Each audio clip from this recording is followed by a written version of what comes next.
ಕನ್ನಡ ಸ್ವರಾಕ್ಷರಗಳಲ್ಲಿ ರಾಮಾಯಣ. ಆ ಅಯೋಧ್ಯೆಯ ರಾಜ ದಶರಥ. ಆತನ ಮಗನೇ ಶ್ರೀರಾಮ. ಈತನ ಮಡದಿ ಸೀತಾಮಾತೆ.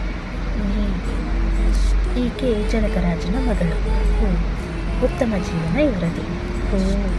ಊರಿನಲ್ಲಿ ಎಲ್ಲರಿಗೂ ಇವರನ್ನು ಕಂಡರೆ ಪ್ರೀತಿ. ಋಷಿಗಳಿಗೆ ಇದು ತಪೋಭೂಮಿಯಾಗಿತ್ತು.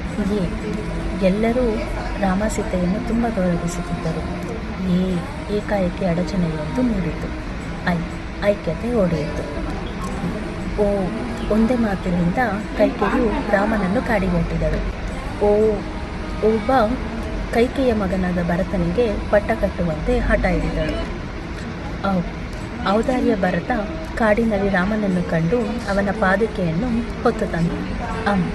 ಅಂಜಲಿಬದ್ಧವಾಗಿ ಶ್ರೀರಾಮನ ಪಾದುಕೆಗೆ ಪಟ್ಟ ಕಟ್ಟಿ ಭರತನು ರಾಜ್ಯಭಾರ ಮಾಡಿದ.